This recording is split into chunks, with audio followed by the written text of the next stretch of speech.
Zandrius on YouTube. If Satan is real, or if demons are real, if they really are a real thing, and these occultists really can summon them, you know how fucking terrifying that would be? Just to find out that's real. But isn't that like the old saying, the greatest thing that Satan's ever done? Yeah, that's it. And I look at the world we're in right now, Joe, and everything going on, and to me it's hard to believe that there ain't something meddling or something. You know what I mean? It's just something pulling on the strings. There's some dark energy right now of human behavior, right? Like, what would cause someone to want to embrace Satanism? Well, I find it very remarkable that they were willing to share the strategy that Satan is working on with this group. Of course, their plan was that it would never get out. That's right. Under seal of death. That's right. Their plan is that you don't have to worry about saying anything about the Great Master. Because as soon as anybody strays some, the spirits will tell the high priest right away what's taking place. They did with my Bible study by Wednesday night. I studied on Monday and Tuesday. By Wednesday night, the spirit counselor appeared to the high priest and says, you have one of your defectors. He says, that Mono guy, you're going to get rid of him. Because he's out there studying the Bible with the Adventists, the people that the Master hates most on the face of the earth. What you are about to see is one of the most important interviews I have come across during my 15 years of research into the supernatural and occult. It is an absolute must-see to understand the reality behind the subjects of ghosts, demons, and the so-called globalists. The man being interviewed is Roger Morneau. In his youth, he was recruited by a secret society of elites that turned out to be deeply involved in spirit worship and engaged in the occult and supernatural. Everything that Roger reveals in this interview comes from his experiences in the early 1940s, and he made some frighteningly accurate predictions about global events that are taking place now. This interview was recorded in the mid-90s. How in the world did you ever get involved in praying to demon spirits? Well, when I came out of the Navy after World War II, I was looking forward to take up a trade in Montreal, Canada. And at that time, I ran across a fellow that had been on a particular ship with me. And he said, hey, Mono, you're alive. How nice to meet you. He says, let's have dinner tonight. I said to my boss, can I have the evening off? Because I was the assistant to the Windsor bowling alleys and billiard, you know. It's the high-class place in Montreal where all the dress manufacturing people go and relax. So I got the evening off and I went out, we went out and had dinner.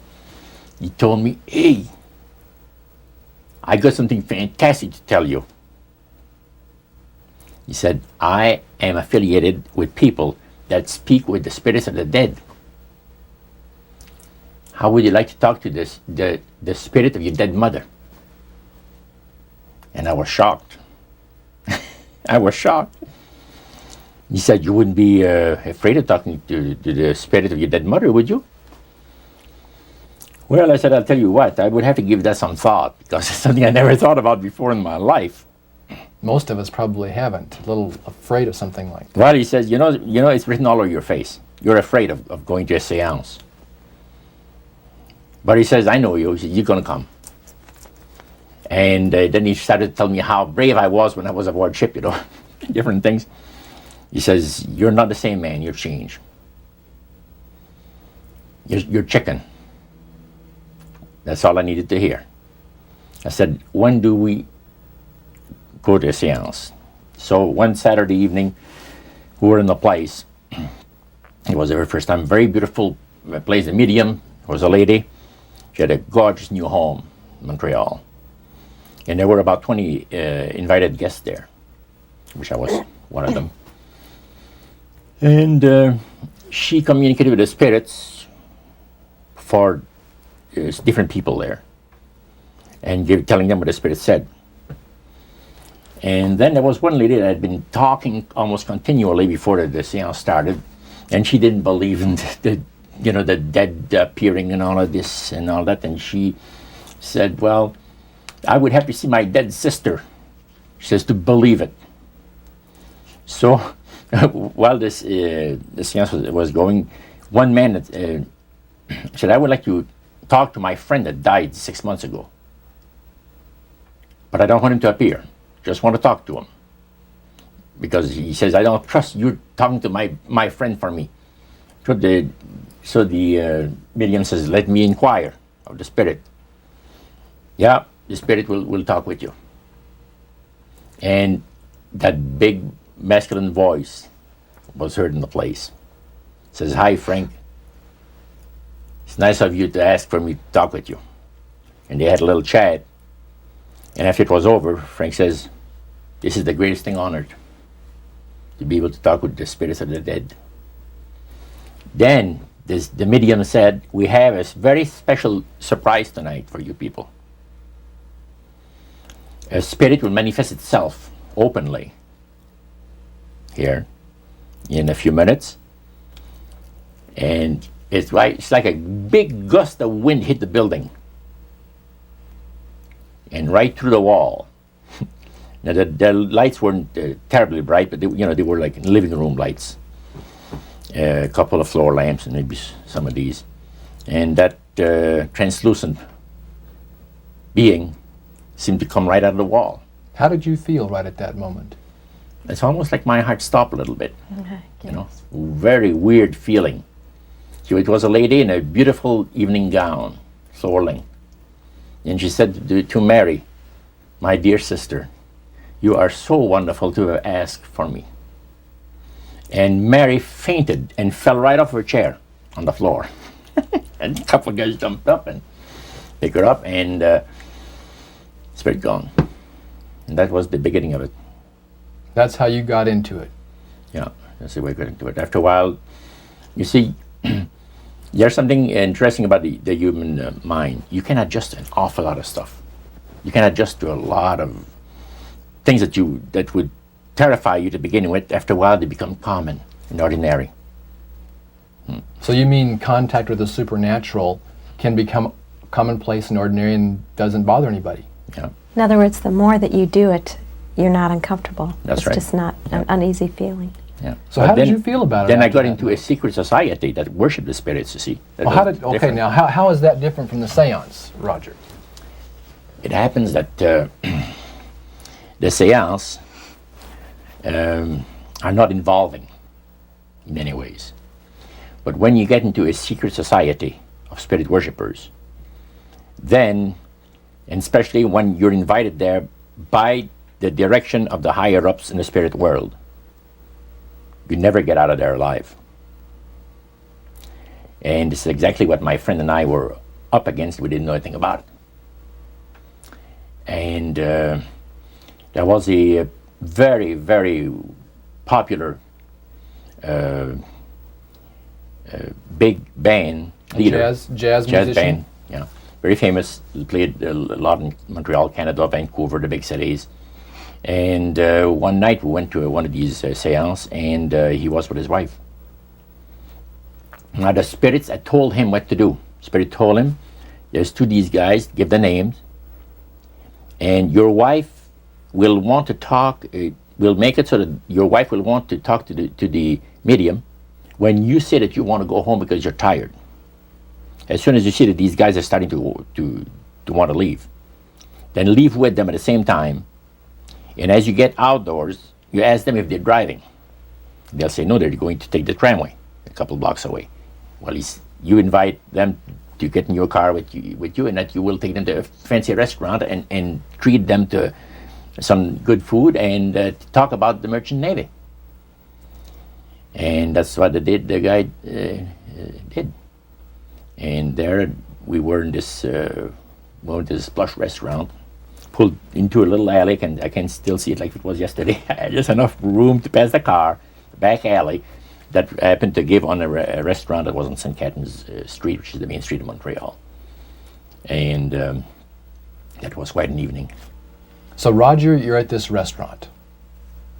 What happened?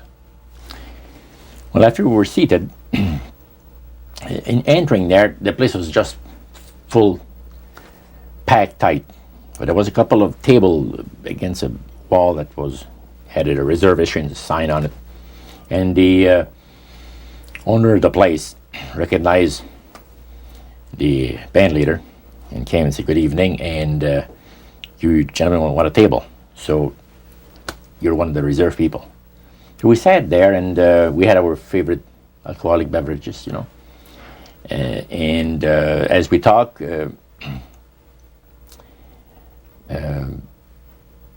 band leader says, "How long have you fellas been involved with sorcery?" And he shocked us a little bit, and I said, "Exactly what do you mean?" "Well," he said, "what you people are doing, talking to the supposed spirits of the dead," he says, this is silly." And this man had been at the seance with you. Yeah, oh yeah. And he's telling you that it's silly what you've just done. Because see, my wife, he says, goes to these seances because she gets comfort and she gets something good out of it, good feeling out of it. And she lives for what the spirits are going to see that the future is going to be like. To me, he says, "I can't bother with this stuff." He says, "I want power. I go right to the source of power." And he says, "How do you think that I became famous the way that I am?" Well, I said, "You must have had some good luck." Well, he says, "There's no such thing as good luck." He says, "There's either some power working for you somewhere, or you don't get ahead in this world. Not in my type of occupation." So it went from there. We got talking about spirit worship. Did it intrigue you? Or did it make you want to find out more about what exactly he was talking about? Yeah. So he said the supposed spirits of the dead that you're talking with are demon spirits. They're fallen angels. They're beautiful beings. Just set it out, just like that. Oh yeah. It didn't make you uneasy when he said they were Well, just it demons? shocked you a little bit, something that you first hear mentioned to you. He said, "You guys have got a great future ahead of you. Because we've been told, the high priest of our society, secret society, has been told that the master has very special plans for you too." Now, what did he mean by the master? Satan. And we were interested to hear more about it. And he told us, he says, "Look, we worship spirits. We worship Lucifer and all his angels. They're just as beautiful as they did before they were cast out of heaven." He says there was a misunderstanding in the whole thing. He says among the inhabitants of the galaxies. And he says our master was misunderstood. And God did not bear with him like he does with people that make mistakes today. So we're in a warfare, good against evil. And we happen to be the evil ones, but we're not that bad. He says, "I look at this business between the forces of good and evil." He says, "You believe in one person believes in God, and everyone believes in Lucifer. It's like politics." So the great controversy is real. And you've heard someone talk about it that's on the other side. And to these people, they are sold to the fact that Christ will not return to this planet with power and great glory. He's going to abdicate all claims to the planet, because the high priest once said that Christ will abdicate all claim to the planet because he knows that it is lawfully and rightfully Satan's. And at that time, he says, Lucifer, you mentioned Lucifer a lot of times, but he mentions Satan also. He says, the master, usually they like to talk about the master will resurrect his people from the graves. Now, George is telling you all this, or the high priest? George. Okay, when the evening wound down, and you're putting a cap on all that, you guys had consumed some alcohol. Yeah. And did you feel like that there was kind of a one-shot deal? You didn't know if it ever happened again? What happened after that? He said, no, I said, listen, guys. He said, I like to have you, he says, meet some of our people. What about next week, Wednesday evening? I'll pick you up at your place, and you you're invited to one of our services. Services? Like a church service? Yeah, something similar like that. It's a testimonial to the spirits, well, how the spirits have blessed your life. See? So, when we left there, I said to myself, this guy is half drunk. I'm not going to hear from him again, you know. But it was true. Wednesday night came, was there with his big Lincoln, step in, and we went to one of the most beautiful area of Montreal. And the place was a mansion. Now, a mansion is usually very large. We'll call this a small mansion. It was beautiful, most beautiful place. Yeah. Roger, your friend George took you and Roland to this mansion where people worshipped the demons. Mm-hmm. What was it like there? What kind of people were there? Well, it was a big surprise for me, as I kind of made up in my mind an idea that they were going to be rough-looking characters. But as we entered the place, I was amazed to see that they were all very well dressed, well mannered, and that a lot of the people, as we were being introduced to people, were professionals, doctors, attorneys, a lot of business people. And see what they had a praise session to the gods, which is the spirit counselors, which are in charge of legions of spirits, of demon spirits. And they talk about what the Lord of their lives has done for them, because they call on particular spirits, like the god Nehushtan, which you read in 2 King about. The Israelites worshipped the golden serpent that Moses had made. Mm-hmm. Well, behind the spirit worship, they were worshiping the serpent. They were actually worshiping this spirit Nehushtan. And the same spirit Nehushtan is, the priest was telling us, that the medical doctor that was telling us how he was making operations that had never been made before, because people had to be awake, yet have no feeling. He was able to, carry on surgeries that had not been done before. Mm-hmm. But the spirits would give that capacity to be able to operate without people feeling any pain and things. And also without no problem with the blood, because as he would cut his incision, because incisions, everything open and with no blood running. Mm-hmm. So he could do the work that has not been done before. So. Now, I recall reading in your book that at this praise worship service they would sing hymns. Why would they sing hymns in a demon worship? Yeah, this was kind of a big surprise to me when that took place. The priest said, hey, let's go down to the worship room of the gods and have a praise session, a singing session. So we go down there, and what did you think they pass around? Church hymnals, Christian church hymnals. And I couldn't believe this. I said, what's his business? So the priest says, well, now, he says, for those of you that are new, let me tell you that this is the most feasible way, he says, to please the spirits. It's to deride Christ and his people, and his church and all that. So they sing out of Christian hymnals. They didn't sing Christian words to the hymns, however. Well, they changed a lot of them. Mm-hmm. Yeah, and not for the good. It's a form of blasphemy. Yeah. Such as you see today in the rock music world. You see the entertainers, they have these crosses. Mm-hmm. Ladies got earrings, crosses. Mm-hmm. The guys got the cross. This is a form of blasphemy, a form of deriding Christ. You see. Spirits cause the people to do that, to find pleasure in wearing this type of emblem, which is the cross is the emblem of the crucifixion of Christ to the Christians. So what were your impressions the first time you went down into that worship room? Well, it was, we'd been there maybe a half a dozen times, and the high priest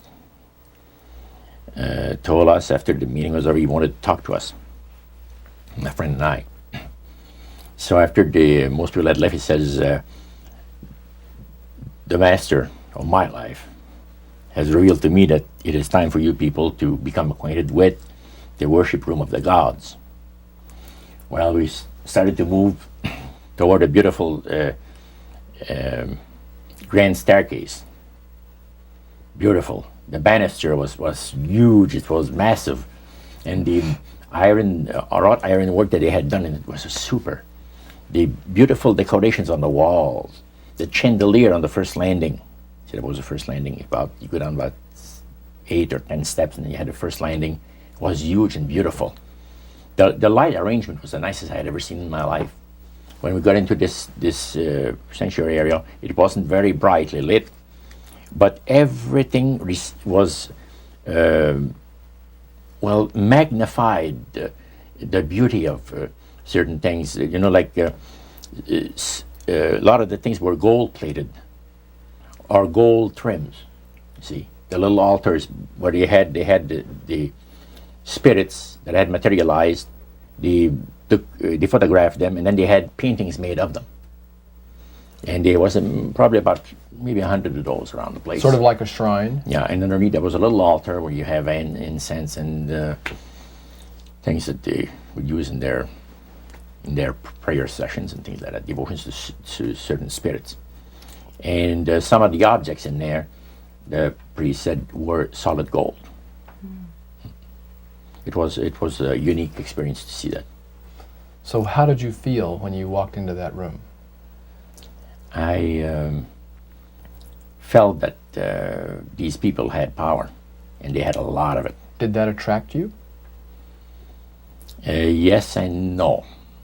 You had mixed feelings about it? I had mixed feelings about it, yeah. Because to a certain extent, things looked so good and sounded so good to us.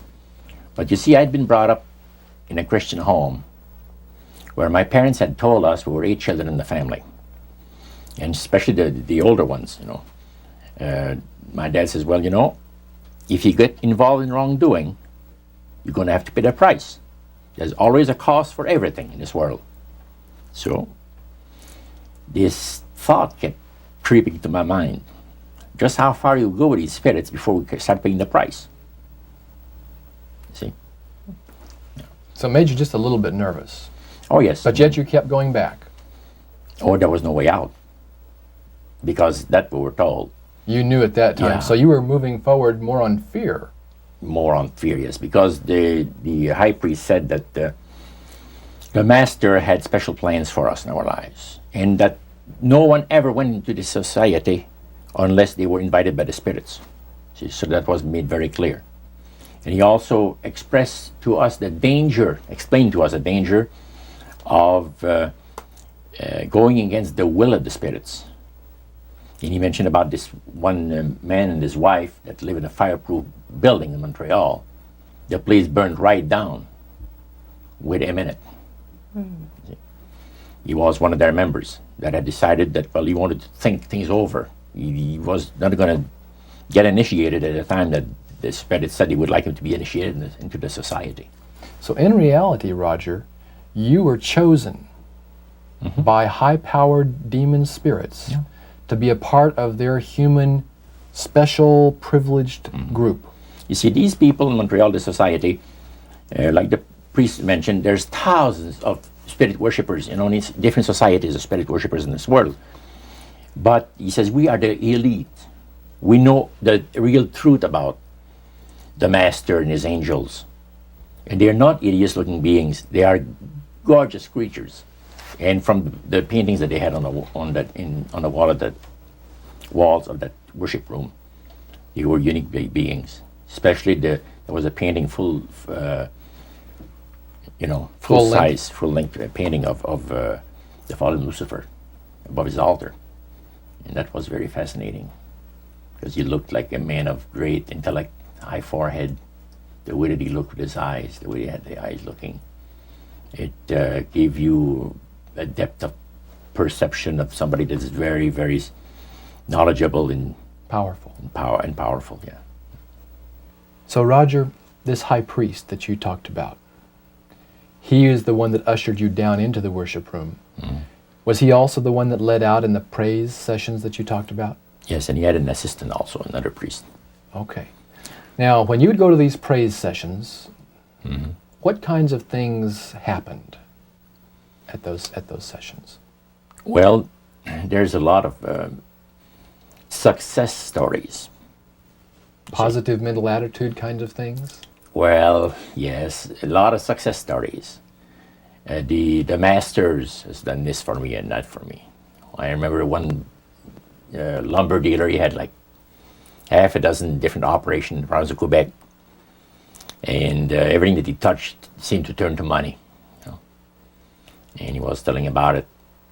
And then there's this other person that was a clairvoyant that would work only for the wealthy people, only for the super wealthy. He says, I have the know-how, they have the means, let them pay. So he advised in business transactions. They would come to him and say, listen, I look at this deal that I might get, this factory or whatever it is, like, because this person was interested in industrial real estate, see. And he would talk to the spirit, and then the spirit was audible to him. See, you could hear the spirit talk to him, but the man did not hear. So the spirit was telling him the clairvoyant what he called himself an astrologer, reading the moons and the stars, and Now, what was the term you used for his title, this man? Clairvoyant. Clairvoyant. Oh, clairvoyant. Clairvoyant. Okay. Yes, and it was interesting. This person stood up and says, I had a nice little experience last week. And he says, the masters, he says, they take care of you. This lady and her husband brought him, to this astrologer, a bundle of money. They said, this is the deal that and he works at only on percentages. Only on percentages. He doesn't work for set amounts of money. Only percentages of what the people are going to make. So he said, they brought me a substantial amount of money. And they were very happy with it, and I thought it was very reasonable. But then my guide, spirit, says, ask them when they're going to give you the other $1,700 that is really yours. And he says to the folks, I would like to know now, before we leave here, when will you have the $1,700 to give me? That makes up my part of, rightful part of the deal. The wife fainted, and the husband says, we'll have the money for you in 24 hours. So that was this type of priest. So he was thanking the demons for helping him to know that. Oh, yeah. Mm-hmm. Even spirits, yeah. At what point did this demon worship start to affect you personally, Roger? Well, it wasn't too long that the priest mentioned to us that the time had arrived for us to start trusting the spirits and give the spirits a chance to work for us. And there was a number of gifts that you could choose from. You see. And I used to play the horses, some. Not knowledgeable at all. I used to go to those bookies, play the horse every so often. But I said, hey, I would like to be able to, for the spirit to instruct me on the numbers and the name of the horses that's going to win, at Belmont or some other racetracks like that. Make myself a little money. So the priest says it'll be given you.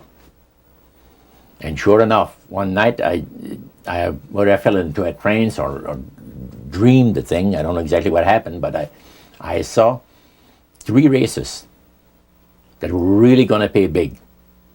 And these horses were dummies, so to speak. You know what I mean? They were not really good horses. They were like one horse paid 21 to 1 because he was that poor, right? The chance of winning was so poor that they paid 21 to 1 on him. And it showed me I saw the board at the bookie and the number on it. And I went there, and they said it was going to be on Saturday. That was like on Wednesday. A few days later, it was Saturday. I went there, and sure enough, there they were on the boards.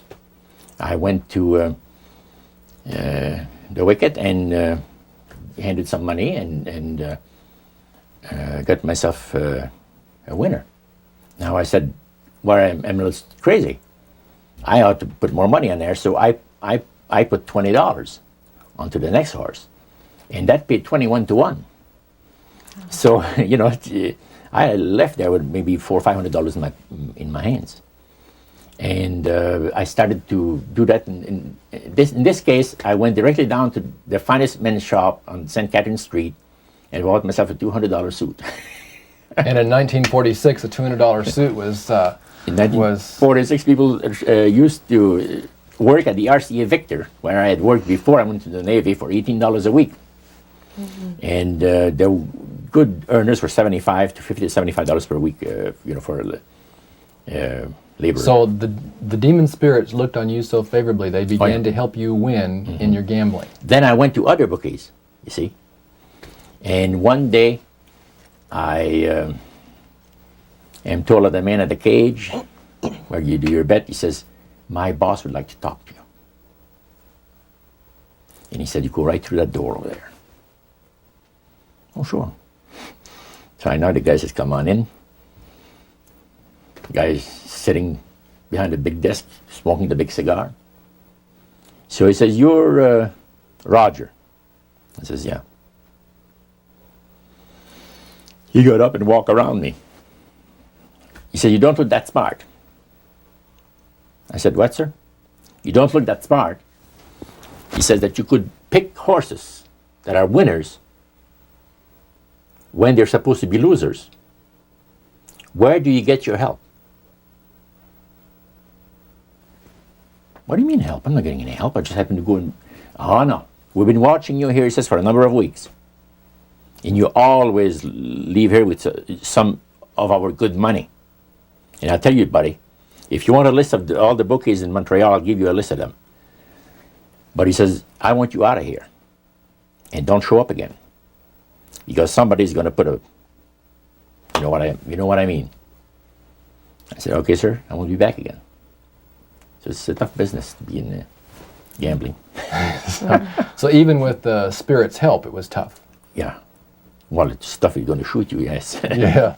The high priest would say a number of things to you when you were in these praise services, and you went to a number of them over a period of time. Mm-hmm.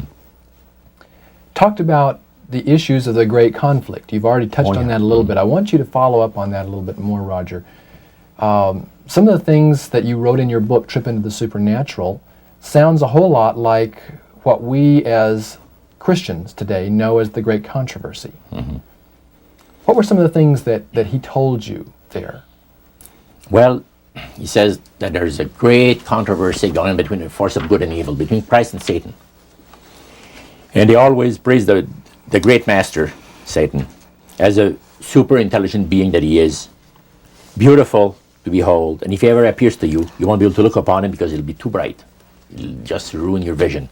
The high priest said he was in Chicago, and the Spirit appeared to him and said, Morneau and his buddy, George, has invited them to the service, and the fellow that is in charge while you're away says that he's going to wreck all the work that the spirits have done for the last few years to get these people into the society. So the high priest, which is in Chicago, picks up the phone and calls, and the spirit appeared to him, and he said the angel was so bright that he could not look upon him. And he says after he picked up the phone to dial, he couldn't dial the phone because of the fact that his vision was so terribly blurred by the light, the beautiful light of the bright being. And he asked, dial 0, and the operator came on, and she had to, dial for him. And they talk about many, many things in regards to, who's going to win this conflict. Any discussion about fire and brimstone? Yes. He says, the Bible people, talking about the Christians, they read in the Bible that, we're all going to land in a lake of fire and this and that. So that's baloney. He says the conflict is going to end peacefully. Christ is going to realize that he might as well abdicate the rights of this planet, take his few people on with him to his planet in the center of the galaxies, and we will be left with a master who will resurrect all his people that will be as numerous as the sand of the sea. See? And the master will rule forever and ever and ever. A happy people. And he named some of the people that's going to be there. I don't want to mention the names because they're known to history. Yeah. So that was quite impressive. Did you always feel, Roger, that these people were telling the truth? Oh yes, yeah. Yeah, they really had things down straight. But I was not satisfied with the answers that I was getting. There was something, and I understand now it was the Spirit of God saying, "Hold back, fellow. Hold back." And the priest had talked about us thinking seriously about being initiated into their cult. Right. So they let you come to sort of take a look, see, but you can't go back for several months. Oh yeah, it's not a matter of whether you're going to be initiated or not. It's when. Okay. You see. So they begin to press you for a commitment. So the priest said, "Look, fellas, I'm not going to pressure you into anything, okay? But I want to show you what the spirits can do for a devoted servant." We went downstairs, not through the staircase that I took for the worship room of the gods, but at the other end of the building. Went downstairs, and a number of times I'd gone there to the men's room, and I heard these typewriters clicking like the dickens. Man, it's going. I said, "Why do we have a lot of people typing in there, in that room?" Well, we went there that evening, and he knocked, and the man says, "Come on in." And there was all those typewriters moving along by themselves, typing at the speed that I'd never seen before. And not only that, the high priest says, "I want to show you something clever." So he says, "Follow me." So we went around the table. There was like two long tables, and they had about 10 typewriters. And he says, "Now notice that the typewriter types to the right, then doesn't go back. It types back to the left." Isn't that something? I had never heard of things like that before. He said the spirits are doing the work. And he introduced us to the man. And the man is a lawyer. And he said, "How much money did you make last year?" Oh, he says, "It's in the 6 figures." You see? So this lawyer had a business in the building that housed the worship room. Oh, yeah. And he had a whole room full of typewriters. Yeah. And he put paper in there, and demons That's typed. all he did. Put typewriter paper in there. It was And what came out? What was it that came out? different briefs for court cases. And so he would sell these to people? Oh yeah. Okay. He had this service to the legal profession. And the high priest was The showing... United States and Canada. So the high priest was showing you this to give you an idea about the kinds of blessings that you would That's receive? right. Yeah. But after you left that typewriter, the room where the lawyer was, they tried to draw you into a commitment by getting you to make a public profession. Tell us about that. Well, they have a super beautiful resort in the Laurentian Mountains, which is north of Montreal, north of Saint Agathe. Saint Agathe is a famous name there in Montreal. Montrealers, because they all go Saint Agathe or north there, you know, the summer home and that. So they had a big resort up there for their people, you know. It was a closed society. And they had on October the 30th, Halloween, is that? October 31. 31, last day of October. They had what they call live animal sacrifices. I don't know what it is that they did. We could never find out. By the time that the Lord pulled me out of there, I had not yet found out what it was. So you have this intrigue involved in there. And he talked about three very unique services that I attended there that sit on my mind forever. One was entitled Christian Idolatry. Another one was entitled The Super Deception of a Glorious New Age, which actually applies to the New Age today. And this was 1946 that we're talking. And then the other one was Satan's Great General Council of the 1700s. And I must say the things that I heard there was an eye-opener. First of all, we'll go through the Great General Council. Okay. At the beginning of the 1700s, said the high priest, Satan and all his spirit counselors held a Great General Council with one purpose in mind. It was to prepare for the great industrial age that was soon to break upon the world. And Lucifer also foresaw another age that was to follow that, where tremendous scientific discoveries would be made by people, and we would enter a unique age that would change the way that everybody lives. It would also serve to usher in the end times and the close of the great controversy between the forces of good and evil. And the priest said that Lucifer had been studying the Bible. And he found in Daniel 12:4, where we are told about the time of the end, many shall run to and fro, knowledge shall be increased. Mm-hmm. He understood it to be that we're getting to that point. And he had, with all the spirit counselors, to change their modes of operation in order, to ensnare people. Mm-hmm. And they devised a way whereby people would disqualify themselves from being members of Christ's kingdom. And he was just very candid about this. Oh, yeah. Telling you and the rest of the group, 60 or 70 people there, the plans that close to 100 people. Lucifer had revealed to him. Mm-hmm. And by the time the council came to a close, they had three major policies that were going to be followed.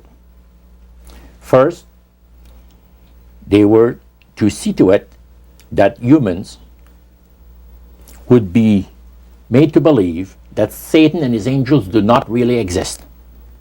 Because up to that time, you could walk down a street of Paris and you would have signs that would say where you have a soothsayer or a fortune teller of some type, and if you want to put a curse on someone, you could go and see this other old lady over there, the old witch. That's the way it goes.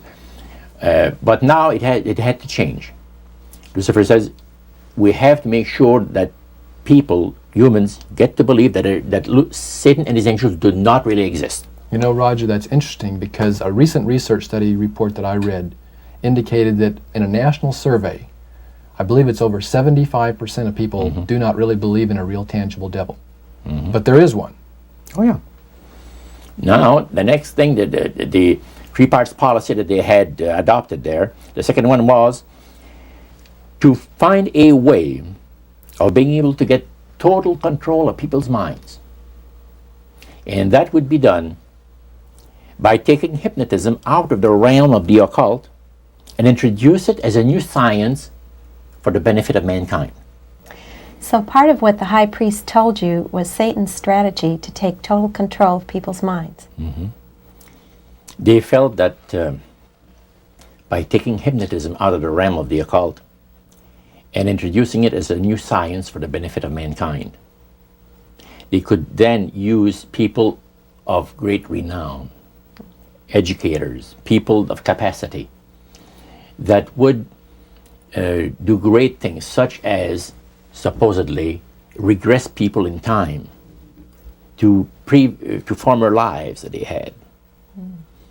And of course, after the session is over, the person would not know a thing about ancient history, and the person that she or he has talked about performing, certain deeds, we'll say 3,000-4,000 years ago.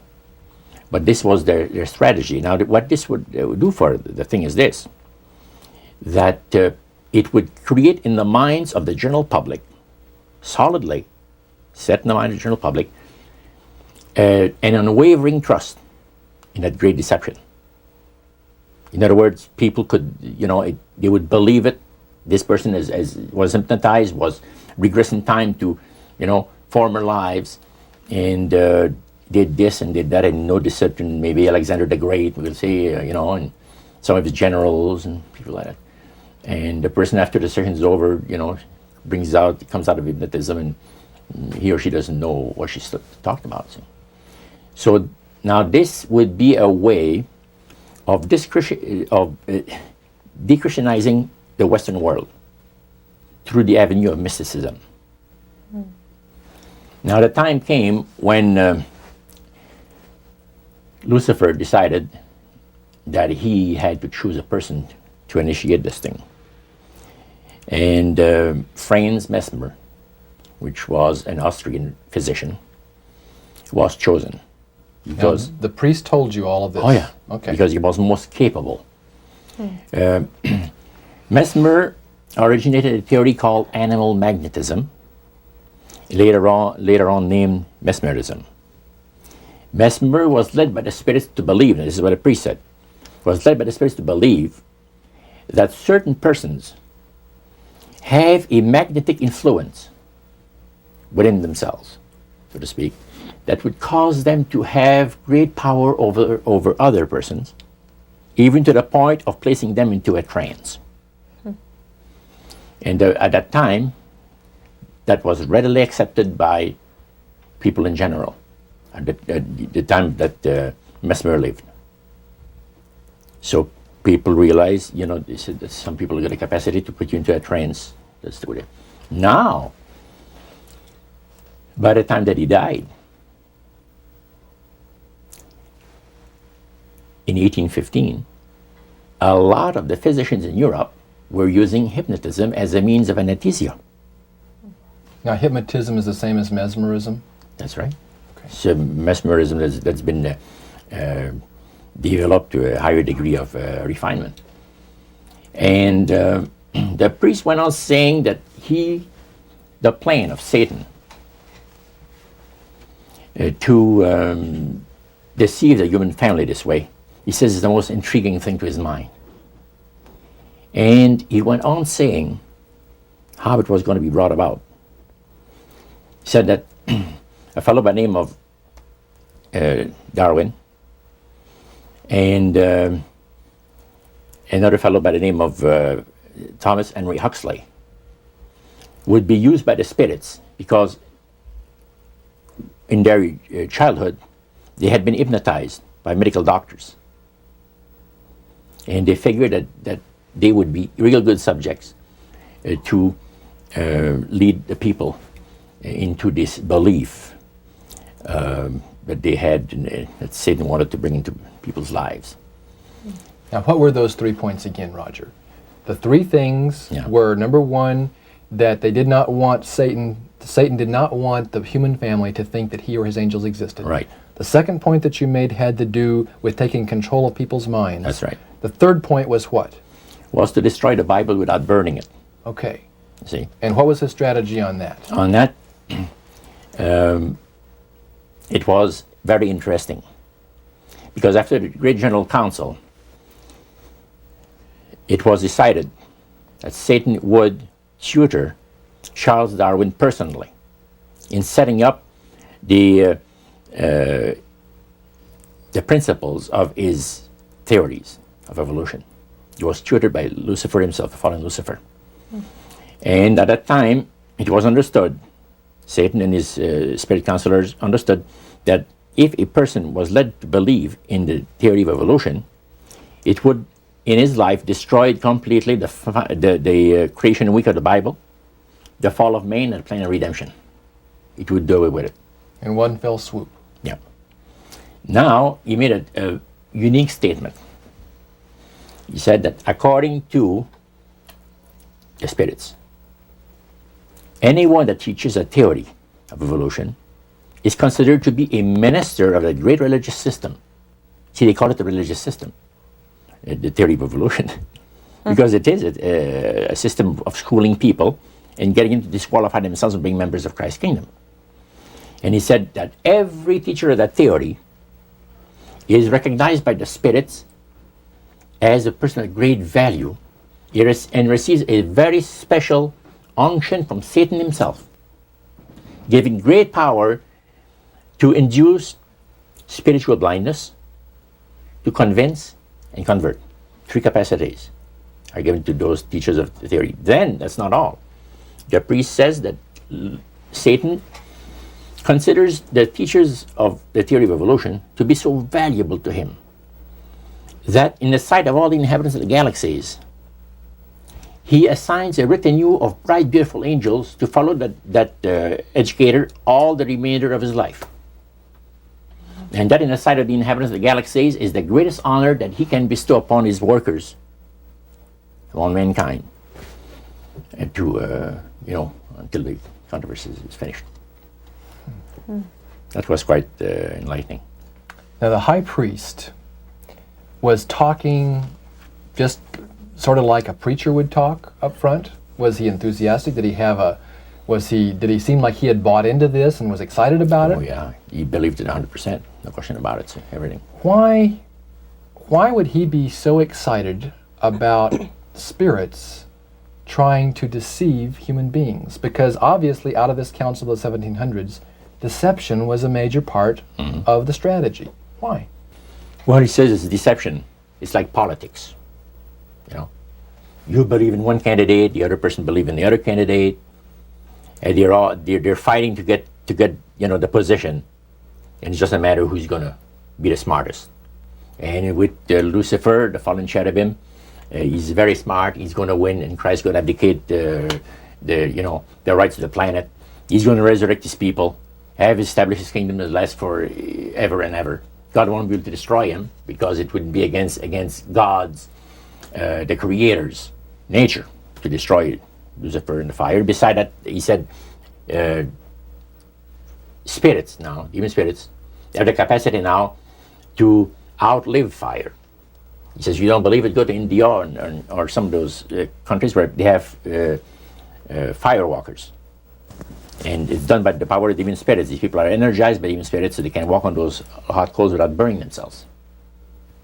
And this is what the high priest said. And he says, if you want to use fire, they can use it. It's not going to burn anybody. So that's the way they believe. So this high priest was almost talking to your group in an evangelistic fervor. Oh yeah, because he figures that he's going to be one of the higher ups in the great kingdom. Okay. Now, of the group that was there that night, 60, 70 people, I think you've mentioned before. Yeah, it varied. How many of those were people who were hardcore members, and how many of them were new inductees? Well, we were the only two youngsters there, so to speak. You and your friend. And how old were you at that time, Roger? I was about 20. 20 years old. Mm-hmm. Yeah, 20 years old. Did you have a feeling of awe over the fact that you had been chosen? Yes, in a way. And then I got thinking about this. When am I going to have to pay the price? The cost. My parents had brought me up like this. If you get involved with evil, you're going to reap what you sowed. So you want to be upright in life. And if you associate with evildoers, they'll probably land you in jail or somewhere else that you wouldn't want to be. So there's always a price to be paid. So you had that little something maybe instilled by your mother and father a long time ago that kept you from making that full commitment. Now, one of the things that really amazed me and shocked me and made me sick at heart is when the priests talk about Christian idolatry. What is Christian idolatry? The priest mentioned that word. Yeah. Tell us what he said, Roger. He said that Christian idolatry is the most grandiose or great deception that has ever been brought upon the human family, upon mankind. And he says, and he boasted that demon spirits are continually defiling Christian churches through the avenue of necromancy by using a form of spirit worship that involves hundreds of millions of Christians into idolatry without their being aware of it. Now, what is necromancy? Define necromancy for me. Their belief, popular belief of necromancy, is to conjure the spirits of the dead. So that you can speak with someone who has died. Right. Like the seance that you originally went to was the practice of necromancy. Yeah. Now, the priest says that the super deception is brought about in only one way. Through the deceptive belief that man has an immortal soul that lives on after death. And he said that constitutes idolatry through necromancy. So he says there are hundreds of millions of Christians that are practicing idolatry while they think they're glorifying God. You see? Because they believe that the soul is immortal. Yeah. They may not be talking to the Yeah. supposed spirits of the dead. Oh, yeah. Contrary to popular belief, necromancy does not consist of conjuring the spirits of the dead. The reason being that man is totally mortal and does not possess an immortal soul. So, who are they talking to? He says, the friendly demon spirits that have always found over the centuries great delight in impersonating in apparitions departed loved ones and persons of great renown. Now, friendly demon spirits. Friendly demon spirits. Are there more than one kind of demon Oh, yeah. spirits, Roger? Well, there's three main divisions, and then there's divisions within those divisions. You have the friendly demon spirits that seem to have the finesse and the refinement, and they're not upset about what happened when they were thrown out of heaven, from what I gather. Then you have the warriors. They like to bring misery and destruction in the lives of people. Then you have the oppressors. And the oppressors are the real wicked spirits that hate God with all of their, the Creator with all of their might. So he went on explaining. He says, now, necromancy is in reality a belief, a religious belief.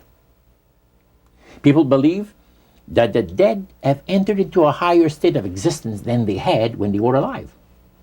Also that they are in a position and have the capacity to help the living here on earth. See? Then he said, he says, this is where things get really interesting. He said, according to the great master, a person does not have to supposedly call upon the spirits of the dead to receive help, you see, to be involved in necromancy. All he needs to do is to believe in life after death. Because he said, necromancy is the belief that man is human, as a human being, as an immortal soul. So anybody that believes that man has an immortal soul is involved in necromancy. It's that simple. That's the way he explained it. Yeah. So how does that constitute idolatry? By people believing that they are either talking to the saints, you see, the spirits of the dead, dead saints, or a dead relative, or a dead person of some type. And you take, for instance, like Loretta Lynn. She says on national television, and I have the data on it, that I heard it myself. She said that she was made successful in her singing career by a dear friend of hers that was the same age as she, and died when she was 18 years of age. And Loretta was trying to get into the singing world, but she says, I had no success at all. Until one night I was sitting in bed reading a book. And she says, who walks right through the wall with my friend, the spirit of my friend? And she says, Loretta, I'm going to make you a very famous person in singing Western country music, and I will be with you all the time. Trust me. And she says, she had a big concert once, and she was coming down with this bad cold. And she thought that her voice was going to give. She talked to her spirit and felt that she was going to be helped. And she got on the stage and she started to sing, and right in the middle of where she really needed the power, no power at all. And her spirit friend tapped her on the shoulder and started to sing for her. She said, her voice went through me, the power. See? And you saw this in a television documentary? Yeah. That was, I believe, in 1976 it took place. Now, the priest explained that when people believe in this business, they are actually opening themselves to be completely deceived by demon spirits, because it gives the demon spirits an opportunity to impersonate the dead, see, and for people to believe their lies. And the priest says that thrills first of all, he says it brings to the great master the respect and the reverence that is due to his great name. And it makes all the other spirits exceedingly happy, because they are the ones that have worked to lead people to believe in life after death. See? And they rejoice also. And that's the extent of what Christian idolatry is all about. Friendly spirits, just to digress for just a moment. You mentioned 3 different categories, and the friendly spirits are the ones that love to impersonate being a historian or something. We specialize in that. In your experiences in the praise services or in the worship room or the other places where you were, any of the places you were, did you ever witness an event where necromancy or even something that would be popularly called channeling today took place, where you actually heard the voice of someone in response to someone's questions? Yeah, a number of times, but there was one time in particular that fascinated me because it was unique in one way. The priest told us that there was a French historian that was affiliated with Montreal, University of Montreal, which is a French university, and the English university is McGill. So the University of Montreal is the French university. And this man was from Paris, but he's affiliated with the university. And he wanted to have some details in regards to Napoleon Bonaparte and one of his generals. So, by the way, there are also in other parts of the world elite spirit worshippers like the group that we had in Montreal. And he mentioned there that he said, you guys are fortunate when my friend and I went in, because you're right in time to see something very interesting. My friend there is having his devotions down in the worship room of the gods, and he will use a trance medium to converse with certain demon spirits that will inform him in regards to ancient history about Napoleon. And sure enough, we went down there, and somebody came up and said he's ready for the session, and we went down there, and he said he would need 3 people. You would need 3 people, but he wanted 5 people that volunteer to be the channel for the spirit. Okay, so 3 of them were chosen there, and the others went back and sat down. And the man shook his head like, a little bit like this. His eyes went glazed, and he stayed at it for a half hour. And the spirit spoke to him. He said, I'm a spirit counselor, and what would you like to know? And he had a clipboard, the historian, and asked him some questions. This historian was from Paris. Yeah. And he was wanting information, some detailed information about Napoleon Bonaparte and one of his generals. And so he asked the questions of one of these human beings that was channeling. Oh yeah, the voice changed and everything. The voice changed of the person completely. Okay. And it identified itself as a spirit guide. Oh yeah, spirit counselor, yeah. Okay, a spirit counselor. And then proceeded to tell him all the events that he was asking, answer his questions? And there was a certain question that was asked, and the spirit counselor said, I will have Lord Remy and Lord Alphonse duplicate, in other words, the dialogue that had taken place. Oh, and the 2 other drama. Yeah, and the 2 other men fulfilled what he was looking for. But the one thing that interests me is the mayor of Montreal, Camélien Hood. During World War II, at the beginning of the war, he was very controversial when in regards to the war effort. He would tell the French-speaking boys not to go into the armed service, see, because you're going to go and shed your blood for the British, and we're their servants, so to speak, and all that, and he didn't want them to go into war, and they put him in prison. He was jailed for the length of the war for this. Now, the man said, I would like to have you tell me to the spirit to give me part of the speech that was given by Camélien Hood on the steps of the Montreal City Hall on a certain date. There are different versions of what has taken place. And you, Lord, would know the exact one. Now, the mayor of Montreal was still alive. Was still alive. And this historian is asking what was actually said at a speech. Yeah. Okay. The spirit counselor said, I'm sorry, I can't help you. All of my activities and my people have taken place in Europe. However, after my departure, our departure, other spirits will come and help you. And sure enough, the guy vibrated a little bit, and he's back, and he said, boy, how long? He said, 20 minutes, you've been used as a channel. So they, again, the spirit entered into him, and the spirit said that he was a spirit counselor that could give him the information that he was looking for. So, again, it was given verbally, and it was the voice of Chameleon Hood. Now, how did you know that it was the voice? Well, because of the fact, you see, I was a youngster in those days, just about ready to go into the army. And Chameleon, we used to listen to the radio. We had no television in those days, so it was only radio, and read the newspaper. And all the speeches of Chameleon made, and all of it was on the radio all the time. And in those days, they had no tape recorders, as we have now. So Chameleon would have to go to the Canadian Broadcasting Studio, where they made a record, a real phonograph record.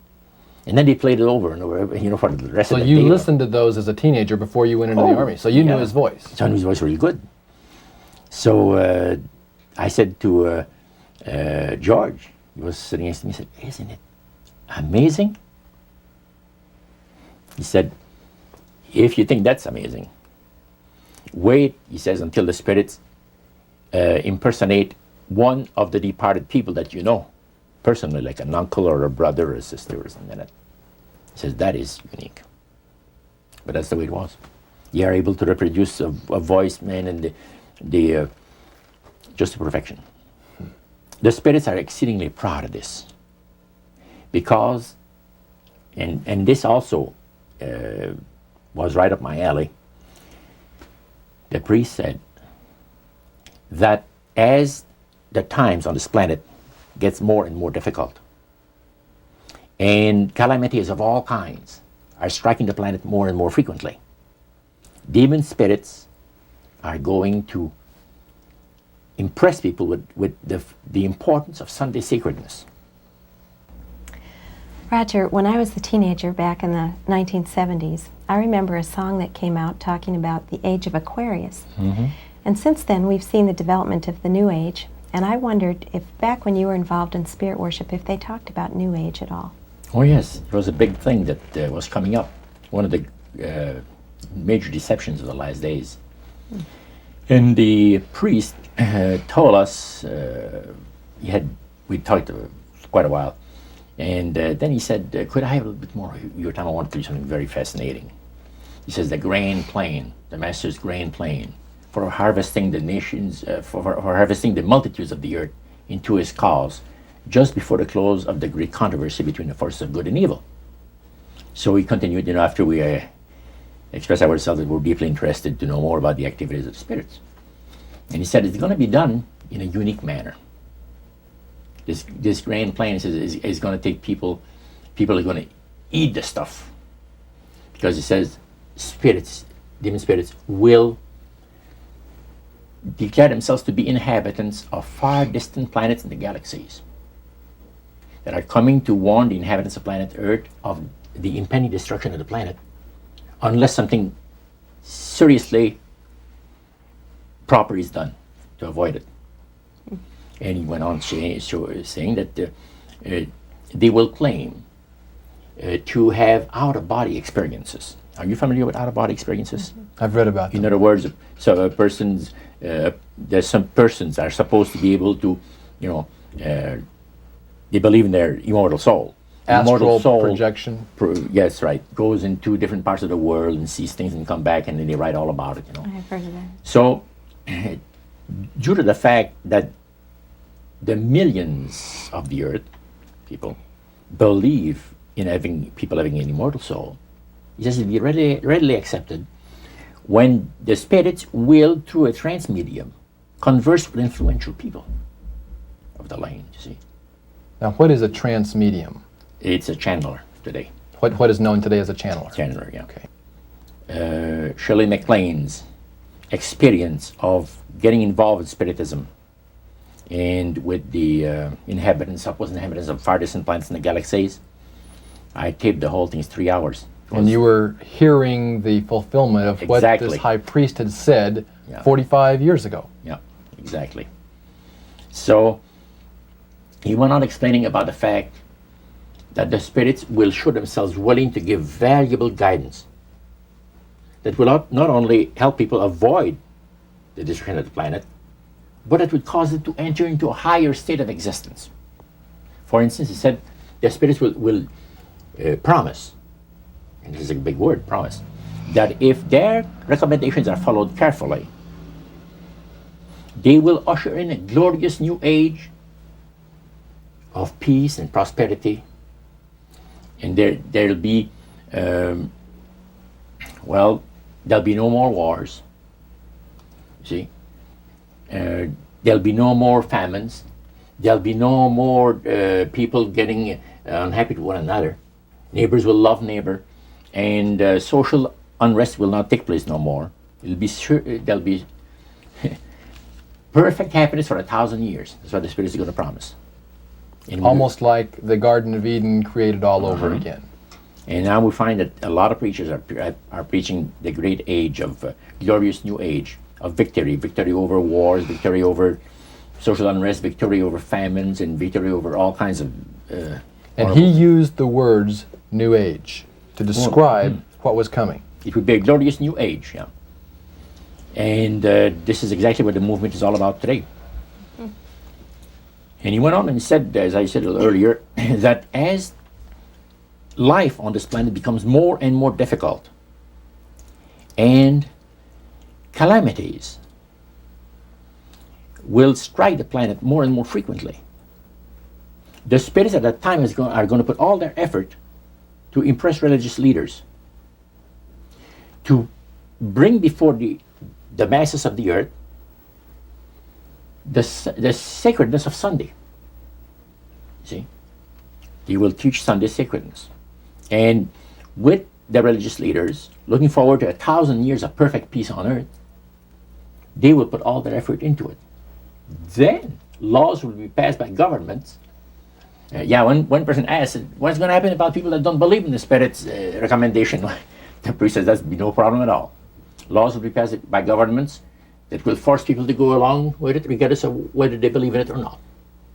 And he says the law enforcement officers will explain to people, make it clear that such a law is necessary to assure the well-being of all people.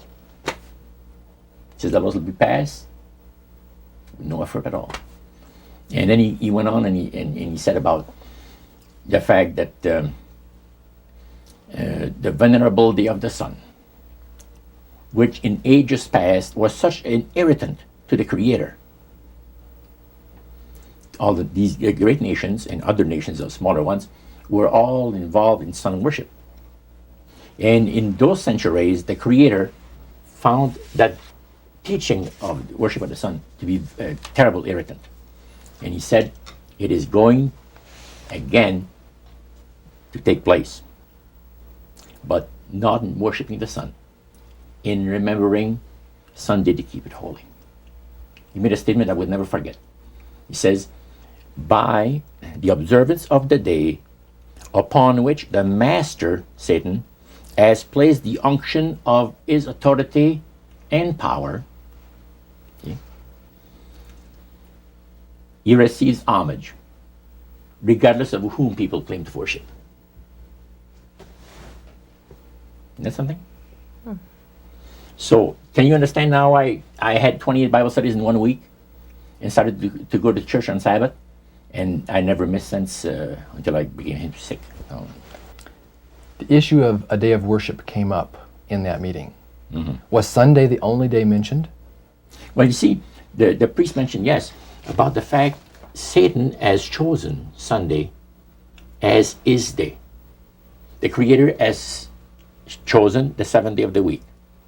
Lucifer has chosen to call his day the first day of the week, Sunday. See?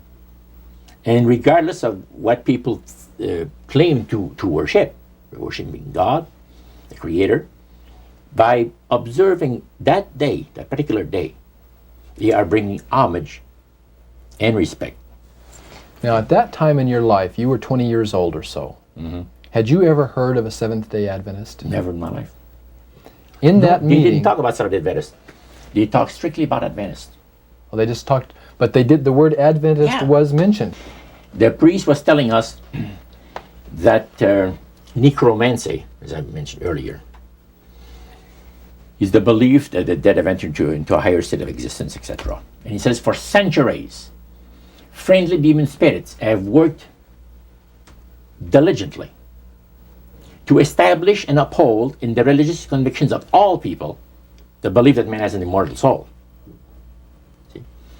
Then he boasted about the fact that the master was so smart in that he had deceived the whole world, even in this age of great scientific knowledge and understanding.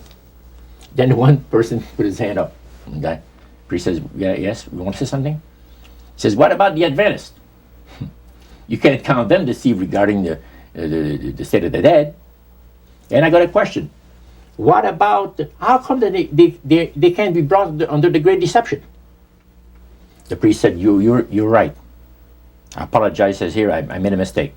When I said that all the millions of people living on the face of this planet, everybody, was honoring the great master. I forgot the Adventists. There's so few in number when you figure the billions of people, I didn't even think of mentioning them. So I'm sorry. Then he says, secondly, the reason why they can't be brought under the great deception, let me explain about it. Now he said, my next statement is going to upset some of you. But what I'm telling you is the honest truth. It is factual. It's reality. The fact that the Adventists observe the biblical Sabbath of creation and reverence the Creator on that day, it makes it impossible for the spirits to deceive them. They are giving very special help and great spiritual insight. And he said, under these conditions, they are not ordinary people. And that stayed with me, man, just like this. And when I heard the word Adventist, when Sarah told me later on, which we're going to cover later, I asked him, I said, what denomination do you belong to? He said, I'm a Seventh Adventist. What is that again? He said, I'm a Seventh Adventist. I said, is that the same thing as Adventist? Oh yeah, he says, a lot of people call us the Adventists. They don't talk about the 70s, same thing. Boy, I was interested. I bet you were. Now, I wanted to know what his Bible said. Yeah, I bet you did. Number of things. Because that was the one group that under question only, the high priest of the demonic worship house. Yeah. The thing that he had said to you was, this is the one group that can't be deceived. That's right. And so somewhere back inside that resistance you had came out, and you awoke. A few months later, that experience, unique experience, was instrumental in helping me make a decision for Christ.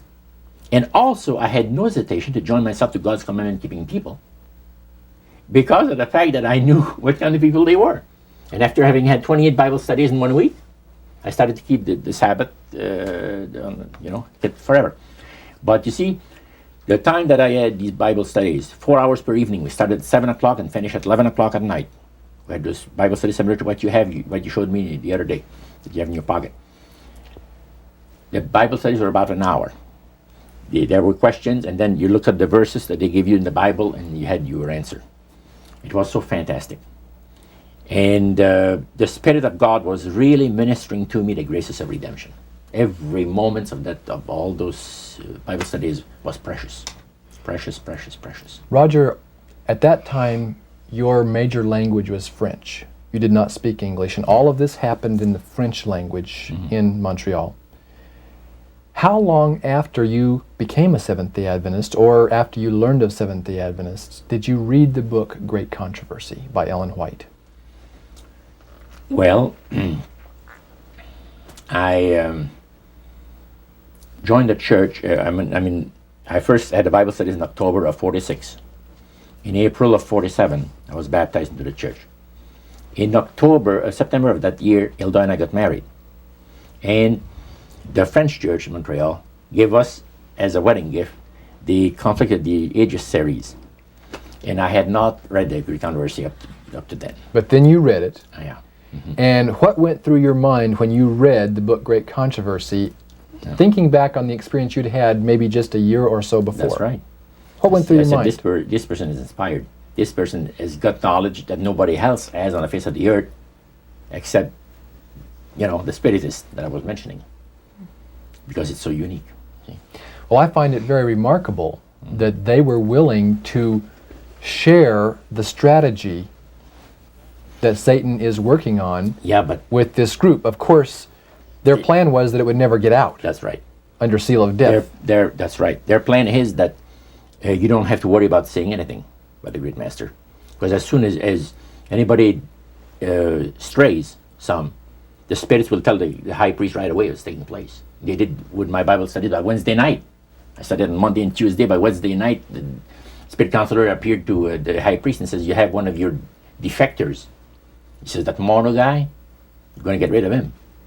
Because he's out there studying the Bible with the Adventists, the people that the master hates most on the face of the earth.